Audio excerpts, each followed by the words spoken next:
Do you want to make a move, but you don't know where to get started, especially if you've got a home to sell to make that move possible? Well, that's the topic of my video today.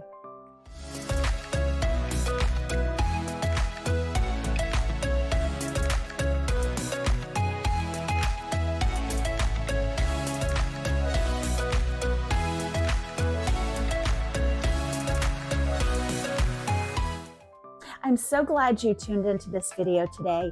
Hi, I'm 𝐂𝐎𝐍𝐶𝐄𝐓 with the 𝐂𝐬𝐶𝐄𝐓 team and Big Block Realty. I have been selling real estate for almost 20 years, and this is really a challenge for a lot of people who want to make a move, but their fear is that they have a home to sell, and how are they going to do it all at the same time? Well, the first trouble that most people get into is they have specific needs about the home that they want to move to. Now, they've already got a home to live in, so it's not necessarily a high need that they need to move, but most of the time it's they want to move. If you want to move, typically you want to move for a reason, so you have specific needs. Now, what I always say is before you start shopping for a home, let's talk about what it looks like to sell and buy a home at the same time. Because the pitfall that most people fall into is they have those specific needs, they want to go find the property first and then deal with selling their home. And there becomes the challenge, because there's a lot of moving parts in getting an offer accepted on your dream home to then tell the seller that they have to wait for you to get the proceeds to sell your home. So really, the most ideal situation for you to purchase another property when you've got a home to sell is you need to sell your home first. You need to find the buyer for your home. And here's why.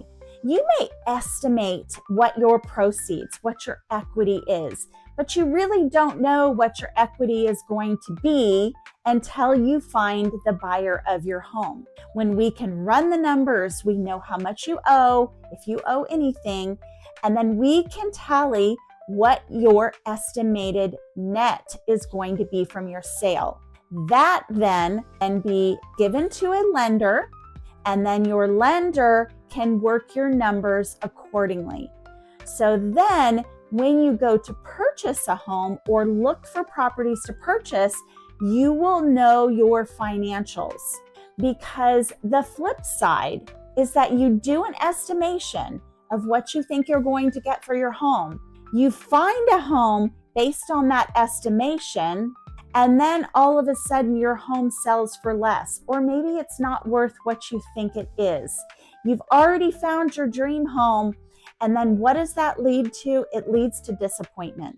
My first step that you always want to take is reach out to someone like me, reach out to a local real estate professional, and get an estimation on your home's value, and how long it's taking homes in that current market to sell. Because if homes are taking 30 to 45 days to sell, then you've got some time that you are going to have to consider before you're going to find your buyer. So when you are looking at selling your home, if you have already found the home you want to move to, if you've already gotten an offer accepted, you have to then make that seller understand that they have to wait 30 to 45 days for you to be able to find your buyer. And let's be real, most sellers don't want to take the risk on waiting on a buyer with a contingency to sell their home, especially if the market is dictating 30 to 45 days. So I go back to my first scenario. That is the best scenario when you are selling a home and buying another home, is you want to list your home first and find your buyer. The next comment that I get from sellers and buyers is, I don't want to be homeless. What if the right home doesn't come on the market and I've got a buyer for my home and then I'm going to be homeless? Well, here are some of the ways that we overcome these challenges. Number one, you can ask for a longer escrow. So typically escrow periods are 30 days. You can say, I need 60 days. That way it gives you 60 days to identify your next property, your dream home. You've got 60 days to find that. Now, if you don't find that home in 60 days, then yes, you are going to be closing, and you're going to need to know that you're going to have a temporary landing space until you can get an offer accepted on your new home. The second way to look at that is that we can ask for a contingency to repurchase another home. This means that you would put your home on the market, you would find your buyer, but that buyer would know that you have 17, 21, 30 days. You can push it to 30 days in some instances, but the contract says for a standard seller contingency, the seller has 17 days to identify the replacement property. Well, that's 17 days that you have to find your next home. If you don't find it, then you can renegotiate with that buyer, but you are not bound to sell your home. So it gives you a little bit of cushion. It gives you a little bit of peace of mind that, again, you're not going to be homeless, that you're not forced to sell. Unlike the longer escrow scenario, you can renegotiate with that buyer. You can cancel that contract. You can start fresh with a new buyer, or see if that buyer will let you extend that contingency period. And the third way is to speak to a lender about a bridge loan. If you have a good amount of equity in your property, then you can qualify potentially for a bridge loan. This would mean that they would give you part of your equity to use as a down payment for your next home. That way you do not have to sell your home before you find the next property that you want to move to, your dream home, your ideal home. So the bridge loan would get you through to purchase the home without having your buyer first.